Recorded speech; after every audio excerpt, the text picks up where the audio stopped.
예, 오늘은 이 에스라와 이제 느헤미야에 대한 좀 기본적인 그 이해를 함께 좀 도우면서 이 말씀이 담고 있는 그 메시지를 우리가 잘 이제 이해하고 또 그 말씀을 받기 위해서 이 말씀에 대한 좀 배경적인 부분들을 오늘은 좀 집중해서 다루고 다음 주에는 이제 우리가 좀 말씀을 내용적인 부분들을 좀 다루도록 그렇게 하겠습니다.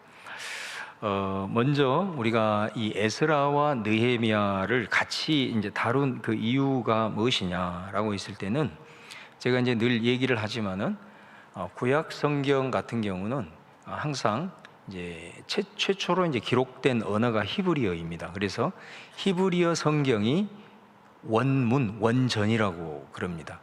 그래서 이제 히브리 성경 최초로 이 구약 성경이 기록된 히브리 성경을 보면은 이 에스라와 느헤미야가 한 권으로 돼 있다라는 것입니다.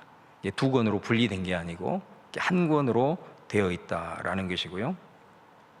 그 다음에 이제 이 원전 히브리어로 된 이 원전의 말씀이 이제 각 나라 말로 번역이 되는데 최초로 번역된 언어가 히브리어에서 헬라어로 번역된 그걸 이제 70인역이라고 합니다.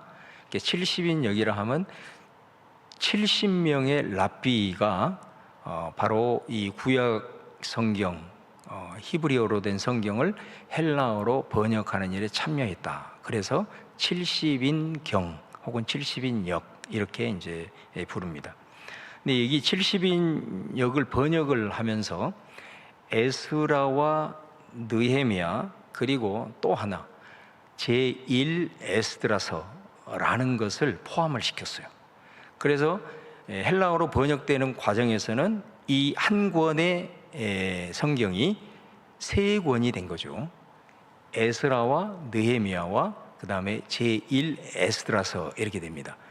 그러니까 우리가 이제 에스드라서라는 표현이 이제 좀 헷갈릴 수 있는데 사실은 이거는 히브리 에스라를 헬라어로 읽으면 에스드라서가 되는 겁니다. 그래서 이제 그렇게 여러분들이 이해를 해주시고, 그러니까 이 제1 에스드라서는 뭐냐면은 에스라서의 그 말씀을 가지고 여기에 에스라서에 없는 그런 내용들, 그러니까 이제 성경이라고 하는 것이 오랫동안 이렇게 사람들의 입에서 입으로 이어져 오는 과정에서 이렇게 기록된 말씀도 있지만 구전으로 이어온 특별히 그 지혜와 관련된 말씀들을 여기다가 조금 재구성을 해가지고 제1 에스드라서를 이제 하게 된 거죠. 그래서 이렇게 이제 70인역에는 이렇게 세 권으로 이렇게 해놓은 거예요. 자, 그러다가 이제 헬라 시대가 저물고 이제 로마가 이제 세계를 이렇게 이제 지배를 하면서 그 로마의 공식적 언어가 라틴어잖아요. 그래서 이제 성경도 라틴어로 또 번역이 됩니다. 그래서 그 라틴어 성경을 불가타역 이렇게 부릅니다. 영어 표현으로는 벌게이트라고 이제 하게 되는데요. 이 불가타역 라틴어로 번역된 성경에는 또 마찬가지로 히브리 성경이 이제 한 권으로 되어 있는데 여기에는 딱 두 개로 나누어 놓은 거죠. 에스라와 느헤미야 이렇게 두 권으로 딱 나누어 놓은 겁니다. 그러니까 어떻게 보면 지금 우리가 지금 보고 있는 이 성경 에스라서가 두 권으로 되어 있잖아요. 이거는 바로 이 라틴의 전통을 따라서 이 두 권으로 지금 이렇게 해놓은 것이다 라는 거. 원래 히브리 성경은 한 권이었는데 이게 번역이 돼서 세 권으로 됐다가 이제 불가타역 라틴어로 번역되는 과정에서 두 권이 됐다가, 근데 이제 이거를 정리를 해놓은 거예요. 라틴 전통에서는 이걸 정리를 해놨는데 이거를 어떻게 정리를 했냐? 1 에스라, 2 에스라, 3 에스라, 4 에스라 이렇게 딱 정리를 해놓은 겁니다. 그래서 1 에스라는 에스라, 그 다음에 2 에스라는 느헤미야, 그리고 3 에스라는 아까 70인역에서 1 에스드라서 있었잖아요. 그렇게 이걸 3 에스라 이렇게 명칭을 이렇게 에스라로 통일을 한 거예요. 그리고 4 에스라를 제2 에스드라서 이렇게 한 겁니다. 그래서 이제 여기에 딱 보면은 지금 우리가 이 성경에 들어와 있는 말씀이 바로 에스라와 느헤미야. 자, 이것이 우리 가운데 지금 성경으로 들어와 있잖아요. 그래서 우리가 이제 이 성경과 관련된 용어가 이게 세 가지가 있는데 그 첫 번째가 정경이라는 거예요. 정경. 그러니까 정경이라 하면 뭐냐면은 구약은 39권, 그 다음에 신약은 27권. 이거를 정경이라고 그래요. 정경을 이제 영어로 캐논, 카논 이런 표현을 쓰는데 이게 원래 자라는 뜻입니다. 기준을 잡는 자. 그래서 바로 이 3927, 요 66권의 요 말씀을 우리는 이제 성경으로 얘기하지만 좀 학문적인 용어로는 정경, 기준이 되는 말씀. 이렇게 해서 이걸 우리가 하나님의 계시의 말씀으로 우리가 이제 받는 것이고요. 자, 그런데 외경이라는 게 있어요. 외경. 그러니까 외경이라는 외자는 벌써 밭갓 외자, 약간 그런 느낌이 들죠. 그래서 이 외경은 어떤 것이냐면은 마틴 루터가 이렇게 규정을 해놨어요. 뭐라고 규정을 했냐면 성경은 아니지만, 다시 말하면 정경 목록에는 포함이 되어 있지 않지만 우리가 읽으면 신앙에 유익한 책이다. 이렇게 규정을 해놨어요. 그래서 이 외경서, 그러니까 우리가 하나님의 계시의 말씀은 아니지만 이거를 읽으면 우리가 신앙에 굉장히 유익하다. 이제 그런 것이 외경입니다. 그러니까 이 외경은 이제 우리가 접할 수는 없지만 어디에서 우리가 접할 수 있느냐면 제가 이제 가끔 성경 말씀을 좀 쉽게 이렇게 여러분들에게 소개를 할 때 그 새 번역 말씀과 공동 번역 말씀을 가끔 인용을 하잖아요. 그래서 이 공동 번역은 사실은 이제 카톨릭에서 보는 성경입니다. 그러니까 이제 공동 번역이라고 그러는데 거기에 보면 이 외경이 많이 들어와 있습니다. 천주교에서 보고 있는 그 성경은 우리가 3927 요 정경뿐만 아니라 외경서도 많이 들어와 있어서 우리는 정경은 아니지만 하나님의 말씀, 계시된 말씀은 아니지만 읽어서 유익한 책으로 규정을 하지만 캐톨릭에서는 이 외경을 제2의 성경이다 이렇게 봅니다. 그러니까 훨씬 더 그 가치를 높게 평가를 하고 있는 걸 이제 보게 돼요. 그래서 이제 여러분들이 이제 가끔 기독교 서점 같은 데 보면 카톨릭 성경이나 공동 번역 같은 데 이렇게 보면 우리에게 익숙하지 않는 그런 문헌들이 들어와 있어요. 그게 이제 외경입니다. 그러니까 여기에서 제3 에스라, 거기를 한번 띄워주세요. 제3 에스라 보면 70인역의 제1 에스라서가 이제 라틴 전통에는 3 에스라로 되어 있잖아요. 근데 이제 이 외경이요. 우리가 그냥 단순히 이렇게 좀 무시해 버릴 수 없는 이유가 뭐냐면은 우리가 이제 기독교라 하면 우리가 이제 천주교, 그 다음에 개신교, 정교회 이제 이 세 개를 일컬어서 우리가 기독교라고 합니다. 그런데 정교회 들어보셨죠? 정교회는 각 나라마다 그 나라 이름을 붙입니다. 그래서 그리스에 있으면 그리스 정교회가 되고, 시리아에 있으면 시리아 정교회가 되고, 러시아에 있는 정교는 러시아 정교회가 되고, 우크라이나에 있으면 우크라이나 정교회가 됩니다. 그래서 이 각 나라에 속한 이 정교회를 통틀어서 뭐라고 부르냐면 동방정교회 이렇게 불러요. 동방정교회. 그리고 서쪽 서유럽, 지금의 서유럽, 거기를 서방교회 이렇게 불러요. 서방교회를 우리가 흔히 뭐라고 얘기하냐면 카톨릭과 개신교를 서방교회, 그다음에 정교회를 동방교회 이렇게 이제 부르게 되는데, 이 동방교회 중에는 바로 이 1에스드라서, 요 3에스라서라고 하는 요 부분이 일부 동방정교회는 정경으로 채택을 하고 있다라는 거예요. 뭐 좀 이해가 안 되더라도 그렇구나 이렇게만 이제 아시면 됩니다. 그리고 마지막 4에스라는 그걸 좀 비춰주세요. 4에스라는 위경이라고 돼 있죠. 위경. 그러니까 위경은 말 그대로 위자가 거짓 위자예요. 그러니까 이거는 아무리 봐도 이거는 하나님의 말씀, 또 이거 신앙적으로 좀 우리가 신뢰할 수 없는 이제 그런 문헌들, 성경과 비슷한 것 같은데 이렇게 일반적으로 이거는 아무리 봐도 우리가 신뢰할 수 없는 이런 걸 위경이라고 그럽니다. 그래서 사실 이런 문서들이 이제 여러 이렇게 문서들이 있는데 그 중에는 우리가 말씀으로 취하는 정경이 있고 그다음 외경이 있고 위경이 있다. 이렇게 이제 여러분들이 이제 이해를 하시면 되고, 바로 이 라틴어 전통을 따라서 지금 우리는 이 에스라와 느헤미야를 구분해서 이렇게 이제 하나님의 말씀으로 받아들이는데, 요지는 처음 기록된 히브리 성경에는 이게 한 권으로 되어 있었다라는 것을 좀 여러분들이 참조를 해주시면 되겠고요. 근데 이게 이제 왜 중요하냐면은 이제 성경의 근거를 보시면은 근거를 통해서 이게 한 권이었다라는 것을 우리는 어느 정도 이제 인정을 할 수밖에 없습니다. 우리가 그냥 이게 한 권이든 두 권이든 이게 별로 의미는 없어요. 사실은 하나님의 말씀이라는 것이 이제 중요한 것이지만은, 우리가 느헤미야 1장 1절을 보면은 이렇게 되어 있습니다. 하가랴의 아들 느헤미야, 이로 되어 있네요. 느헤미야의 말이라 아닥사스다 왕 제20년 기슬르월에 내가 수산궁에 있더니, 이렇게 되어 있습니다. 그런데 혹시 여러분 가운데 영어 성경을 가지고 계신 분들은 얼른 이 느헤미야 1장 1절을 찾아보시면은, 영어 성경에는 우리 성경에 있던 이 표현 중에서 아닥사스다 왕이라는 말이 없어요. 영어 성경에는 없어요. 그러니까 영어 성경에는 없다라는 것은 뭔 말을 말하려고 하는 거냐면, 히브리 원문에는 아닥사스다 왕이라는 표현이 없어요. 그러니까 우리가 그렇게 붙인 겁니다. 우리 성경에서, 영어 성경이나 원래 원문에는 아닥사스다 왕이 없어요. 자, 그런데 한번 생각을 해보세요. 우리가 아닥사스다 왕을 빼고 읽어봐요. 하가랴의 아들 느헤미야의 말이라 20년 기스르월에.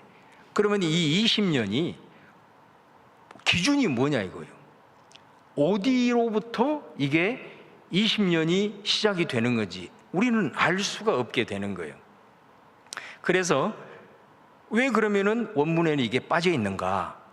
그거는 느헤미야가 결국은 어떤 한 성경의 중간이라는 것을 알 수가 있어요. 그래서 에스라하고 이게 한 권으로 돼 있을 때는 이해가 확 돼요. 에스라 7장에 바로 아닥사스다 왕이 등장을 합니다. 그 아닥사스다 왕. 그래서 그것이 그대로 느헤미야로 연결이 되는 거예요. 그래서 우리가 아닥사스다 왕이라는 표현이 없어도 이 20년, 이거는 아닥사스다 왕 20년이구나, 이거를 알 수가 있다는 거죠.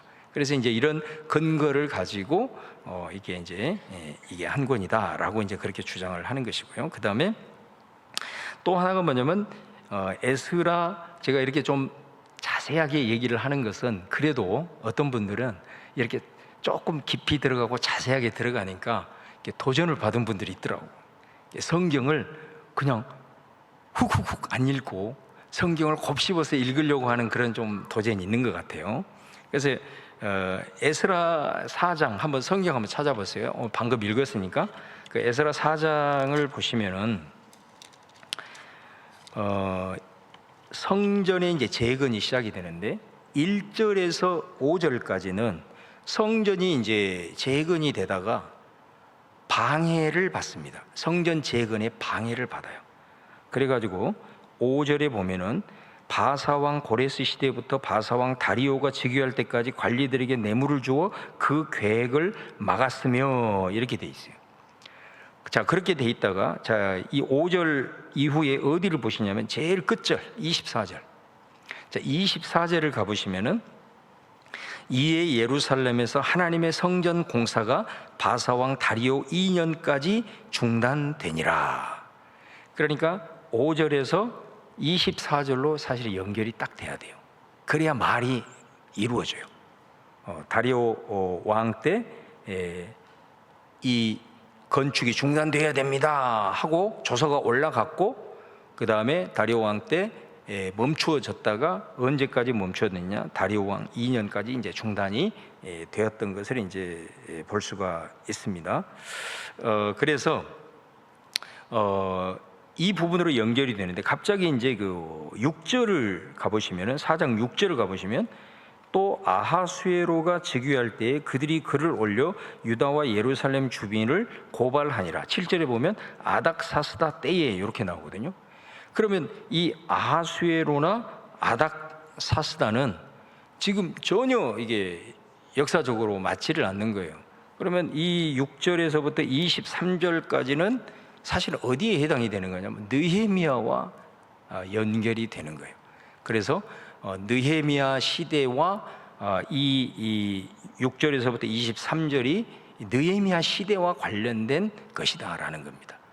그러니까 이제 역사사를 하더라도 반드시 연대기적으로 딱딱딱딱딱 끊어서 되지는 않았어요. 그러나 이게 에스라가 딱 한 번 이게 단독적인 말씀이라고 했을 때는 이 6절부터 23절은 이걸 해결할 수 있는 길이 없어요. 그런데 이게 느헤미야하고 연결이 됐다라고 했을 때는 요 부분은 느헤미야와 관련된 말씀이구나라는 것을 우리가 이제 알 수가 있다라는 것입니다. 이제 이런 것들을 통해서 히브리 성경에서는 이 에스라와 느헤미야가 한 성경으로 이렇게 되어 있구나라는 것을 알 수 있고, 그리고 우리가 이제 이 말씀을 전체적으로 이해할 때도 이 두 권을 한 권으로 이해를 하고 보면은 메시지가 너무너무 선명하게 핵심적인 메시지가 이제 이어질 수 있다라는 것을 이제 알 수가 있습니다.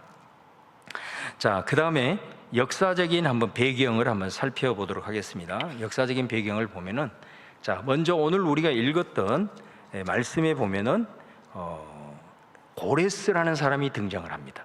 고레스라는 사람이 등장합니다. 그러니까 이제 이 고레스는 어떤 사람이냐? 우리가 잘 아는 대로 이 유다가 이제 바벨론에게 이제 멸망당하지 않았습니까? 그래서 이제 바벨론이 사실은 어마어마한 대제국을 형성을 하게 된 거죠. 그런데 이 바벨론은 이 고대 근동을 처음으로 전체를 통일한 나라가 아수르라는 나라예요. 근데 그 아수르라는 나라, 그 나라에 의해서 북쪽 이스라엘이 망했잖아요. 유다는 히스기야 왕 때 살아남았고, 근데 이 아수르가 금방 망해버려요. 그 망한 이유가 뭐냐면 그 광대한 제국을 통치를 하면서 너무 식민지들을 억압을 세게 한 거예요. 그래서 여기저기서 반역이 일어나고 막 독립운동이 일어나면서 결국은 아수르는 그걸 감당을 못 해버린 겁니다.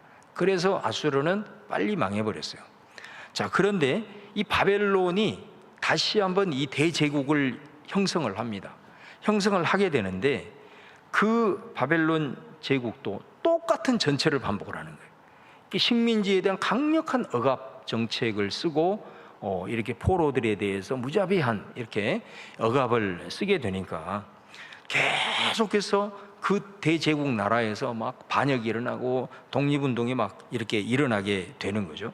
그러니까 이러다 보니까 이제 왕권 자체가 힘을 잃어버리는 거예요. 이게 새로운 제국을 형성을 했으면 그 왕을 중심으로 해가지고 온 제국이 하나가 돼서 번영을 이루는데 여기저기서 계속해서 난리가 나니까 이 왕권 자체가 흔들리게 되는 거예요. 그러다 보니까 이제 왕실 내부에서 이제 일종의 반란이 일어나게 됩니다. 그래서 이제 이게 각 지역에서 일어난 반란의 문제를 넘어서서 내부적인 이제 암투가 벌어지게 되면서 사실은 그 안에서 바벨론이 자폭을 해버렸다라고 보시면 됩니다. 그래서 그 어마어마한 대제국을 형성하기 위해서 어마어마한 정복전쟁을 했지 않겠어요. 그런데 바벨론은 얼마 지나지 않아서 거의 자폭을 해버립니다. 그래서 여러분들이 그 헤로도토스라고 하는 사람이 쓴 역사라는 아주 유명한 책이 있잖아요. 그 역사서. 그 책을 보면은 사실 이 고레스라는 사람은 바벨론 그 왕실의 장수입니다. 장수였는데 이 사람이 거의 무혈혁명으로 별로 전쟁도 뭐 해보지도 않고 이 사람이 그냥 그 통째로 나라를 그냥 접수를 해버린 케이스가 바로 이 고레스입니다. 그래서 이 고레스는 자기가 이제 왕이 딱 거의 무혈 싸우지도 않고 이 대제국을 그냥 이 왕실의 장수로서 그만큼 신임이 있었다는 거죠. 그래서 이제 이 사람을 거의 옹립을 하면서 이 고레스가 이제 등장을 하게 되는데, 자, 이 고레스가 왜 바벨론 제국이 이렇게 쉽게 망할 수밖에 없었는가? 당연히 연구를 하겠죠. 그래서 이 사람은 바벨론이 썼던 정책과는 완전히 뒤집은 정책을 씁니다. 그래서 이 사람은 이 식민지에 대한 유화 정책을 쓰는 거예요. 그래서 식민지들을 억압하지 않고 유화 정책을 쓰게 되는데, 그 유명한 고레스 칙령을 발표를 하는 거예요. 고레스 칙령이 오늘 우리가 읽었던 이 에스라 1장의 내용이에요. 이게 고레스 칙령이에요. 그 칙령이 뭐냐? 핵심 골자는 뭐냐면, 지금 바벨론으로 포로로 끌려와 있던 많은 포로들이 있잖아요. 그 포로들에게 너희들이 원한다면 너희들 나라로 돌아가도 좋다.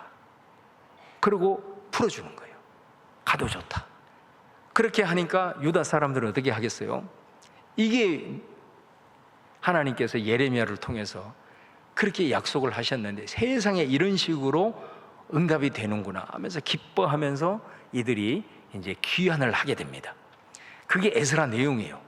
이 사람들이 이 고레스 칙령에 의해서, 그리고 바벨론의 느부갓네살 왕한테 다 성전 파괴를 하면서 그 성전의 기명들을 전부 다 빼앗아 가버렸잖아요. 그거를 또 다 내줍니다. 그리고 너희들은 그곳에 가서 성전 재건해라. 그리고 신앙도 이렇게 펼칠 수 있도록, 그런 식으로 이제 하게 됩니다. 그래서 이 유다 백성들은 이거를 제2의 출애굽이라고 얘기합니다. 제1의 출애굽은 애굽으로부터 해방된 걸, 그 다음에 바벨론으로 여기서부터 포로에서 풀려난 거를 제2의 출애굽이라. 그렇게 해서 오늘 말씀에도 보면은 출애굽기 내용과 굉장히 유사한 대목이 많아요.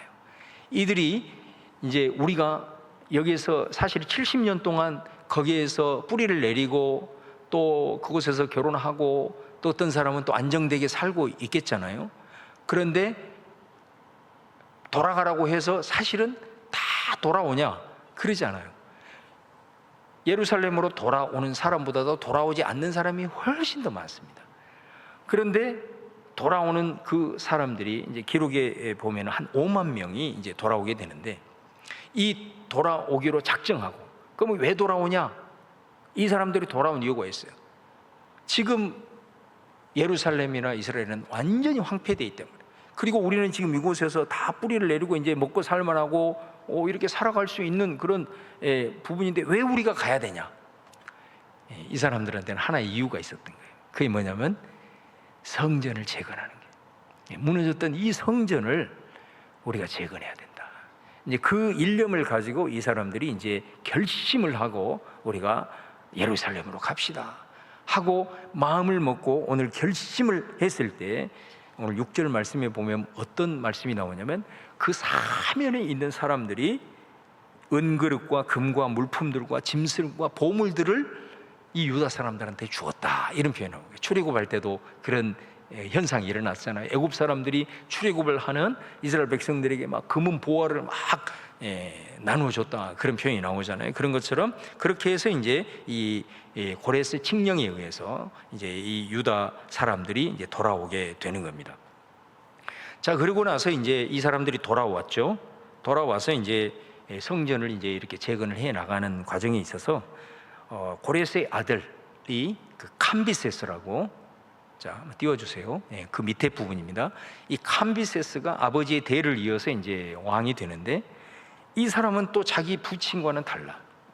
그래서 주변 나라들에게 또 아버지의 그 정책을 뒤집고 이렇게 압제하는 그런 일들을 하고, 또 특별히 이방 그 자기 나라의 신이 아닌 신들에 대해서는 아주 모독하는 그런 정책들을 이제 피게 되는 것입니다.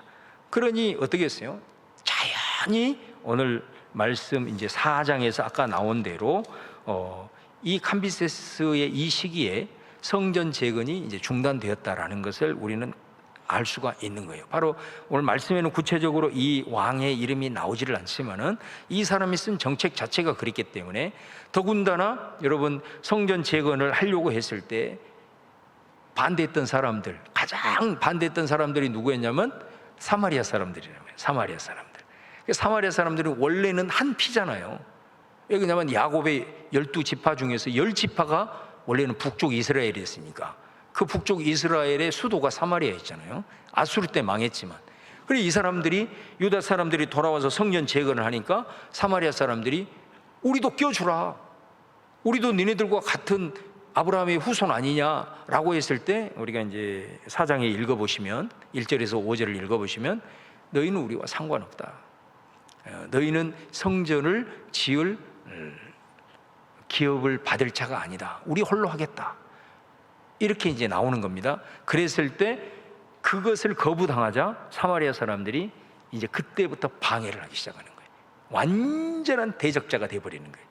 그래가지고 이런 찰나에 사마리아 사람들이 또 관리들을 뇌물을 주고 이렇게 해가지고 캄비세스 자체가 이방에 대해서 억압 정책 쓰고 다른 나라 신에 대해서 이렇게 모독하고 있는 정책을 쓴 사람이기 때문에 당연히 중단될 수밖에 없는 이제 그런 상황이 되어버린 것이다라는 거죠.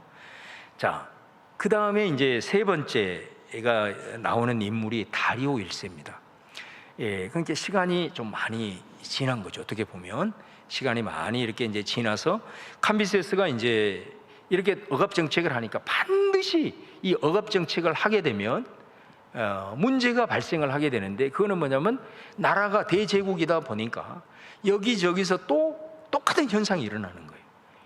반란이 일어나고 여기저기서 이제 독립운동이 막 일어나고 이렇게 되다 보니까 이 캄비세스도 애굽 쪽에서, 애굽에서 이제 반란이 일어나서 그 애굽을 또 치기 위해서 그 애굽에 오래 체류하는 동안에 거기에서 암살을 당합니다. 이 캄비세스가 암살을 당해요.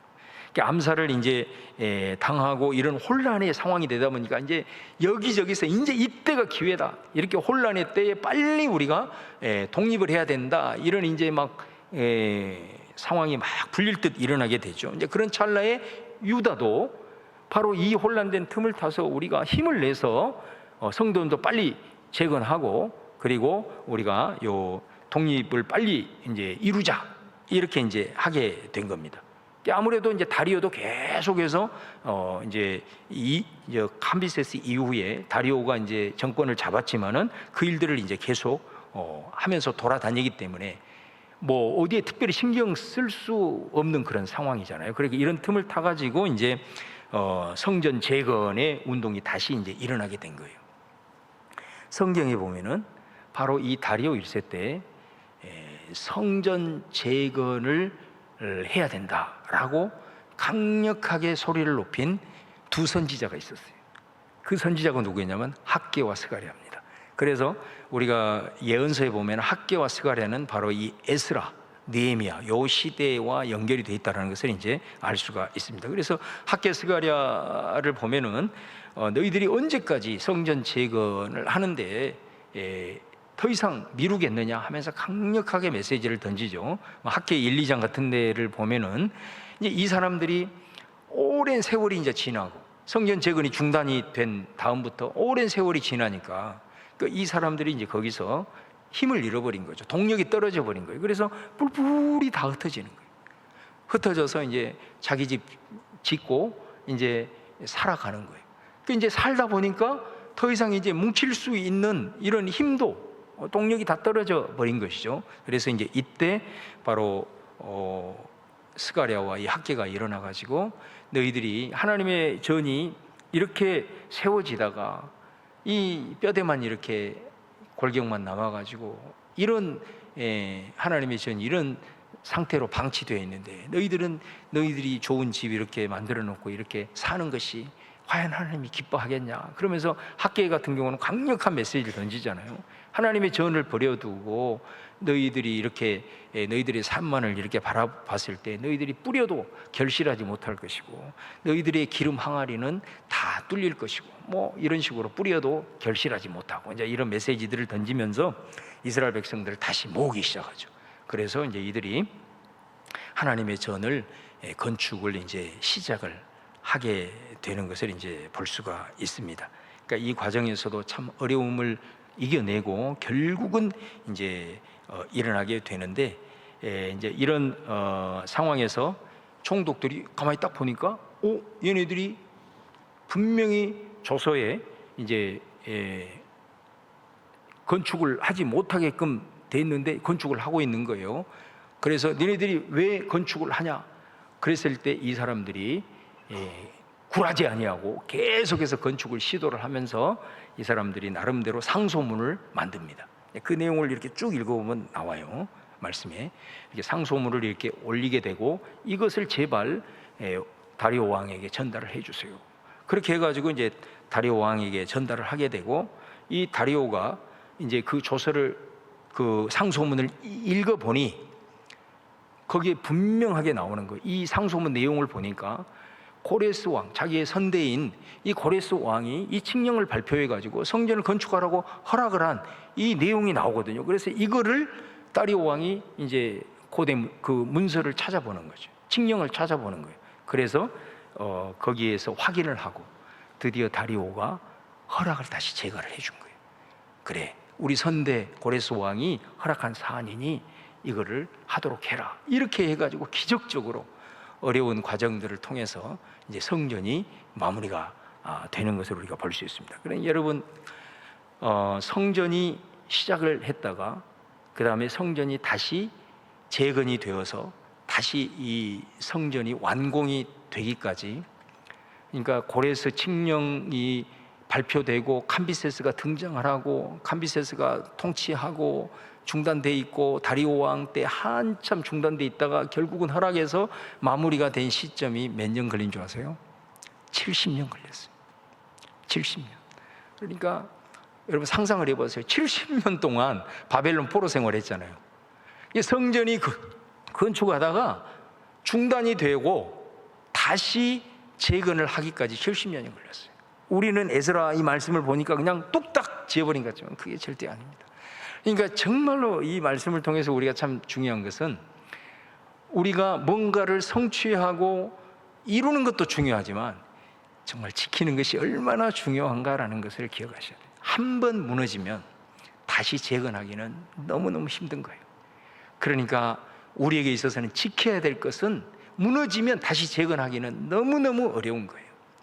시간도 오래 걸릴 수밖에 없고, 그러므로 정말로 이 우리가 지켜야 될 것, 이 부분에 대해서는 우리가 철저하게 기억을 하고 우리가 잘 지켜나가는 것이 중요하다라는 것을 이것을 통해서 우리는 이제 알게 됩니다. 그 다음에 이제 네 번째가 아수에로 왕입니다. 아수에로. 자, 이 아수에로 왕은 이제 다리오 왕을 계승한 이제 왕인데, 이 아수에로는 어디에 나오냐? 원래 이 에스더에 나와요. 사실은 에스더가 아수에로의 왕후입니다. 왕후.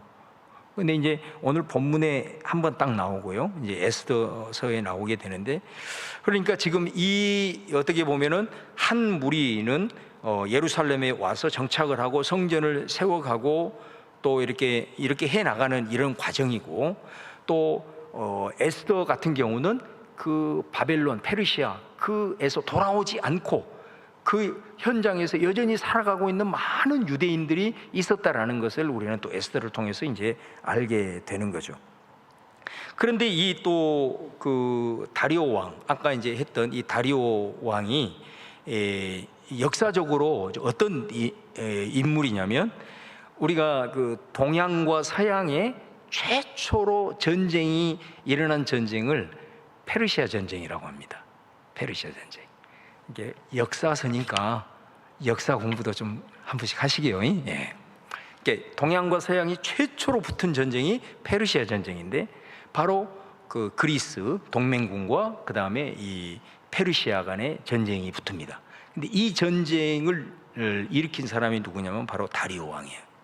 그래서 이 다리오 왕이 우리가 너무나도 유명한 그 마라톤 전투 있잖아요. 그 마라톤 전투에서 패하게 되죠. 패하게 되면서 이 아수에로가 다리오 이제 후계자예요. 그래서 이 아수에로가 그 자기의 직전 왕이었던 이 다리오의 패배를 보복하기 위해서 전쟁을 일으키게 됩니다. 일으키게 되는데, 어마어마한 대규모를 이제 군대를 동원을 해가지고 전쟁을 일으킵니다. 그러니까 헤로도토스의 역사라는 기록을 보면은 거기에 보면 좀 과장된 표현이 되는데 170만 명을 동원했다. 이렇게 기록을 하고 있어요. 근데 대부분의 이제 역사가들은 30만 명을 동원해서 이제 침공을 하게 되었다.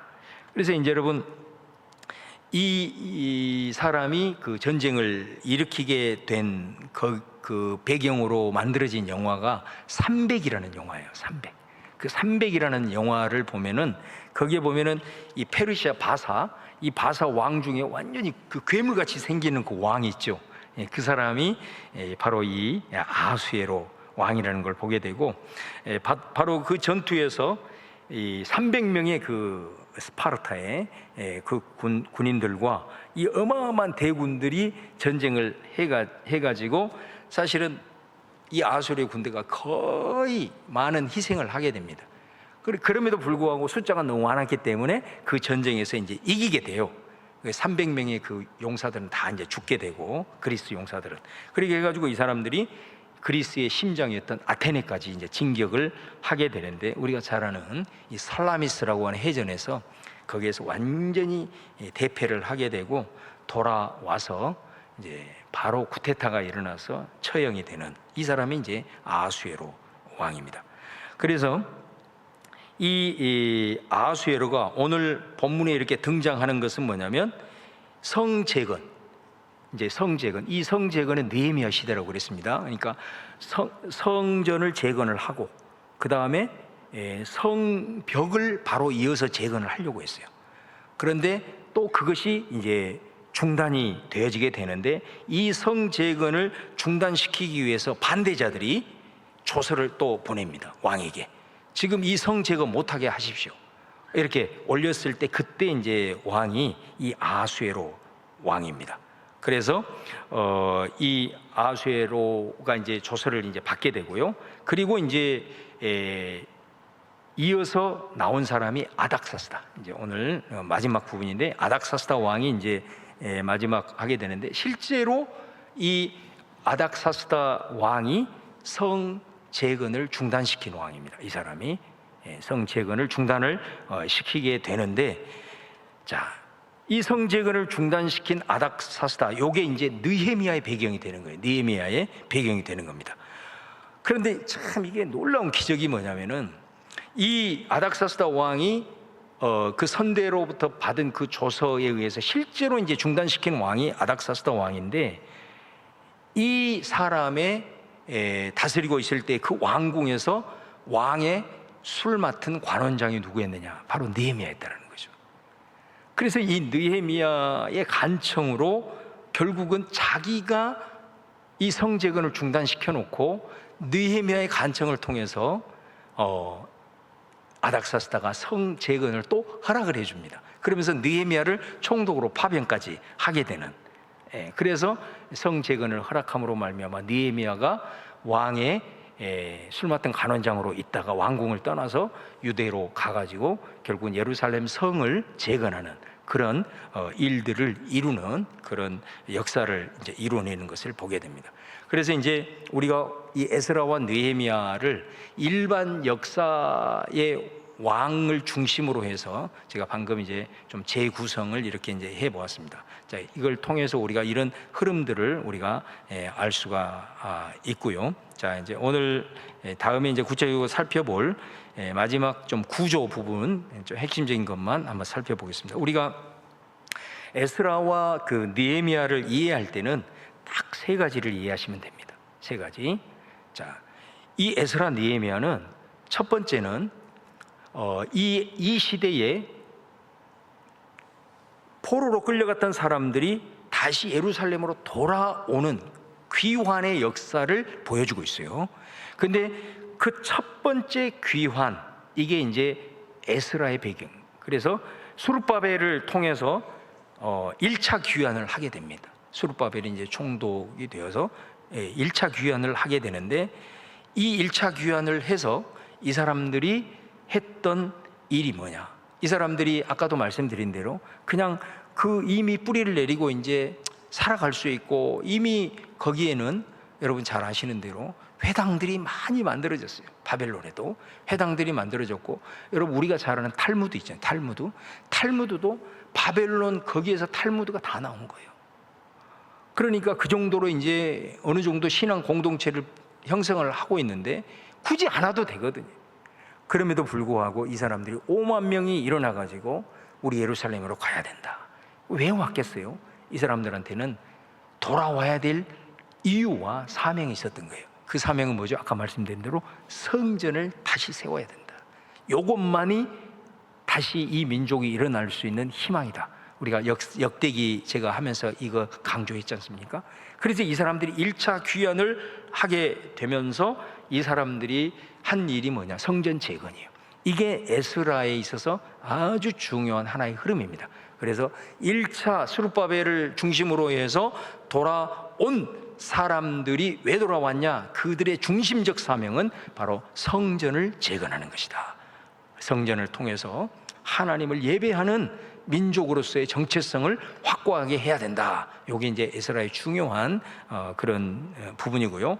그 다음에 두 번째는 2차 귀환이 있습니다. 2차 귀환. 2차 귀환은 그 후로부터 한참 세월이 지난 이후에 또 한 번의 대규모의 유다 백성들이 오게 되는데, 그때 지도자가 누구냐면 에스라. 2차 귀환을 할 때 지도자가 누구였다고요? 에스라. 그래 에스라가 이제 왔습니다. 에스라가 와서 보니 성전은 재건이 되어 있는 거예요. 성전이 되어 있는데 에스라가 와서 무엇을 하느냐? 에스라가 이 2차 귀환을 통해서 했던 중요한 사명이 있습니다. 바로 그것은 율법을 회복하는 거예요. 율법의 기반을 잡고, 그래서 이 학사 겸 제사장이라고 그러잖아요. 율법을 다시 회복하고, 그 다음에 흩어졌던 이들을 하나님의 말씀을 중심으로 해서 공동체를 새롭게 하는 이런 일을 에스라가 하게 됩니다. 그리고 이제 세 번째는 3차 귀환이라고 그러는데, 이 귀환은 한 명만 오게 됩니다. 그 한 명, 3차 귀환. 그 한 명이 누구냐? 느헤미야가 혼자 오게 되죠. 와서 이 사람이 뭘 해요? 이 사람의 사명은 성벽을 재건하는 겁니다. 성벽. 그래서 에스라는 처음에 오셔서 성전을 재건하고, 그 다음에 2차 귀환을 해서 이제 예배 공동체로 세워진 그들에게 이제는 하나님의 말씀으로 영적인 대부흥 운동이 에스라를 통해서 한번 힘차게 일어나게 되는 걸 우리가 볼 수가 있고요. 그 다음에 이 느헤미야를 통해서 이제 성벽을 재건하는 거예요. 그러면 왜 성벽을 재건을 할까요? 자, 이거를 우리가 좀 영적인 의미를 찾아야 되는 거예요. 성벽을 다음 시간에 좀 살펴보겠지만은, 성벽을 재건하는 이유는 뭐냐면 성전을 지키기 위한 겁니다. 다시 말하면 성벽이 무너져 버리니까 그냥 이방인들이 그냥 오는 거예요. 그냥 와서 그냥 이 성전 주변으로 살고 있는 예루살렘이 완전히 세속화되어 버리고, 그리고 성벽이 무너져 있으니까 지키는 사람도 없고, 그래서 그냥 도비아와 같은 이방 사람들이 성전 안에까지 들어와가지고 성전을 세속화시키는 이런 일들을 하게 되고, 또 성전으로 제사를 드리기 위해서 들락날락 해야 되는 문들도 다 무너져 있으니까 제사도 제대로 못 드리고, 이런 이제 상황 속에서 사실은 성벽을 구축한 이유는 성전을 보호하기 위함입니다. 그러면 오늘날 우리에게 있어서 이 무너진 성벽을 쌓아야 된다라는 것은 뭐를 의미하겠습니까? 그거는 결국은 교회의 세속화를 막는 영적인 의미가 여기에 담겨 있어요. 그래서 이 느헤미야는 굉장히 중요한 영적 전쟁을 보여주는, 구약의 여호수아 말씀과 느헤미야는 이 영적 전쟁, 교회를 세속화로부터 지키기 위해서 우리가 어떻게 영적으로 싸워야 될 것인가 라는 이 메시지를 담고 있는 것이 느헤미야의 말씀이다 라는 것을 우리가 볼 수 있어요. 그래서 이제 이런 구조를, 이 세 가지를 여러분들이 좀 기본적으로 보시고 이제 구체적인 내용으로 좀 들어가서 우리가 성전 재건의 의미가 뭐고, 그 다음에 왜 그 다음에 율법의 회복과 영적인 부흥이 필요했는지, 그리고 그 다음에 이 성벽 재건이 의미하는 교회를 이 땅의 세속화로부터 지켜내기 위해서 우리는 어떤 영적 전쟁을 우리가 수행해야 되는지 이런 부분들을 다음 시간에 우리가 이제 살피면서 이 에스라 느헤미야를 우리가 전체적으로 좀 바라볼 수 있기를 바라겠습니다.